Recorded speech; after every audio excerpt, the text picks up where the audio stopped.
माँ गंगा की उत्पत्ति की कहानी बहुत रोचक और प्रेरणादायी है। यह बात उस समय की है जब श्री हरि विष्णु ने देवमाता अदिति के पुत्र के रूप में अपना वामन अवतार लिया था। उस समय धरती और स्वर्गलोक के अधिपति दैत्यराज बलि थे। वह अपने गुरु शुक्राचार्य के बताए मार्ग पर चलते हुए निरंतर चलने वाले यज्ञ करवाते थे और गरीबों एवं ब्राह्मणों को दान देते थे। उन्हें अपने दानवीर होने का अहंकार था। उनके राज्यकाल में देवताओं के लिए बुरा समय चल रहा था। उनके राज्य में असुरों को उनकी सुरक्षा प्रदान थी, जिससे आम जन को कष्ट भी भोगने पड्डी अछ रहे थे। तब प्रभु ने इस समस्या को हल करने हेतु वामन अवतार लिया। आज बलि के यज्ञ स्थान पर पहुंचे। जब बलि की नजर उन पर पड़ ढी तो बलि ने उनसे उनकी इच्छा पूछी। ये सुन वामन देव ने कहा, राजन, आपकी बहुत प्रशंसा सुनी है। आप दानवीर हैं। मुझे केवल उतनी भूमि चाहिए जितनी भूमि मेरे 3 पग कदम में नप जाए। ये सुन सभी लोग वामन देव पर हंसने लगे। महाराज बलि भी अहंकार में आकर हंस पड़े।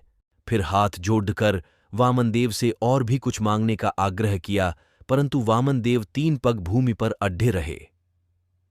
ब्राह्मण बालक से महाराज बलि ने कहा, दान के लिए आश्वस्त कर, मैं पीछे नहीं हटूंगा, आखिर मैं दानवीर हूं। ऐसा तो आपने भी कहा है भगवन। मैं आपको आपकी नापी हुई 3 पग भूमि दान करने का संकल्प लेता हूं। जैसे ही राजा ने संकल्प लिया, वैसे ही वामन देव ने विराट रूप धरा। लोग भयभीत होकर इधर उधर भागने लगे। वामन देव ने एक पग में धरती और दूसरे पग में आकाश को नाप दिया और फिर तीसरे पग के लिए अपने पैर उठाए और बाली की ओर देखा। तभी बलि ने हाथ जोड़कर अपने घुटनों पर बैठकर, हे प्रभु, तीसरे पग में आप मुझे नाप लें और मुझ पर भी स्वामित्व स्थापित कर लें।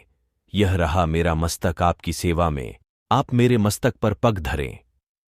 जब प्रभु आकाश को नाप रहे थे, तभी उनके पैर का अंगूठा ब्रह्मांड में टकराया और वहीं से दिव्य जल बहने लगा, जिससे प्रभु श्री हरि के चरण कमल धुले। वो दिव्य जल की धारा जैसे ही प्रभु के चरण धोकर नीचे की ओर गिरा, तभी ब्रह्मा जी ने उस जल की धारा को अपने कमंडल में धारण कर लिया और यही जलधारा ब्रह्मा जी की पुत्री गंगा कहलाई। ये जलधारा श्री हरि विष्णु के पैर यानी पद से टकराकर निकली, इसलिए देवी गंगा को विष्णुपदी भी कहते हैं। महाराज भगीरथ की तपस्या से प्रसन्न होकर देवी गंगा के पिता भगवान ब्रह्मा जी ने उन्हें धरती पे अवतरित होने की आज्ञा दी।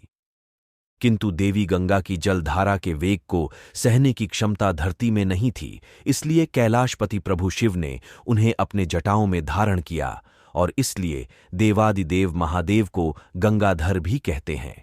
महाराज भागीरथी की तपस्या से प्रसन्न होकर उन्होंने अपनी एक जटा खोल देवी गंगा को धरती पर आने दिया।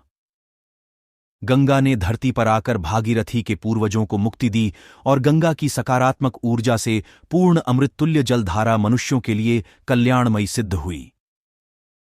माता गंगा को देवंदी भी कहते हैं। उम्मीद है कि आपको मां गंगा उत्पत्ति की कहानी में आनंद आया होगा।